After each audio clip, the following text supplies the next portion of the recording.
Pré-socráticos e Sócrates. Será que os pré-socráticos, eles realmente eram pré-socráticos, ou seja, vieram antes de Sócrates? Então, isso é um mito. Na verdade, muitos pré-socráticos, inclusive, eram contemporâneos ao Sócrates. O diferencial era o que eles defendiam e a virada que Sócrates trouxe à filosofia. Os pré-socráticos estavam muito preocupados em descobrir o chamado princípio das coisas.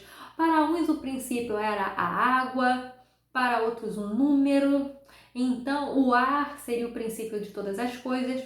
Só que Sócrates, ele foi mais além. Ele não estava preocupado em saber o que era o início das coisas.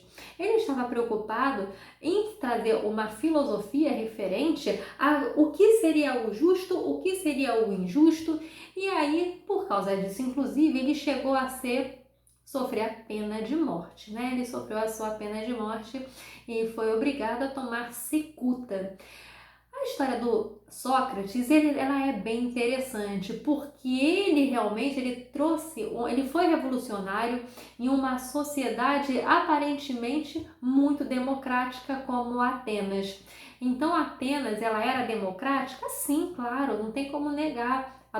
Imagina, falar em 2.500 anos atrás, ou seja, 500 anos antes de Cristo, uma sociedade em que quem decidia os rumos era o povo.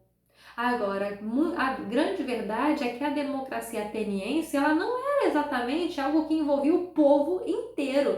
Então, ficava, por exemplo, de fora determinadas pessoas, como escravos, tá? Escravo aqui nesse caso não é escravidão como a gente conheceu no Brasil, eram geralmente pessoas que tinham dívidas e acabavam exercendo gratuitamente a sua profissão lá em Atenas. E aqui ficava de fora também as mulheres. Então perceba que a democracia ateniense, apesar dela ser um grande marco na democracia, Grécia trouxe para nossa ciência política muita coisa importante. A palavra política, a palavra democracia, tudo isso surgiu aonde? Lá em Atenas. Agora, a grande verdade é que a democracia não ficava exatamente nas mãos de todo mundo. Quem votava a respeito dessa democracia eram 500 pessoas sorteadas. E aí, nesse momento, uma coisa que ficou verificada é que o povo ateniense ele era facilmente seduzível por pessoas que tinham uma boa retórica, que eram bons de lábia. E para isso, os sofistas fizeram um trabalho maravilhoso, porque em troca de dinheiro, esse era o trabalho do sofista, ele simplesmente fazia com que determinados jovens, homens jovens, porque afinal de contas mulheres não tinham voz naquele momento, naquele período, e que esses homens jovens, estudando com os sofistas, aprendessem a arte da retórica, a arte de falar bem, e acabar com isso não precisando passar por aquele sorteio dos 500 que votavam nos rumos de Atenas. Então, verificado isso, o Sócrates ele falava o seguinte: é muito importante, praticamente, o quê? Que haja mais algo a oferecer do que um belo discurso. Então ele entendia que a filosofia era algo muito importante a ser ensinado, porque a filosofia falava a respeito do que era justo e o que não era e o que era injusto.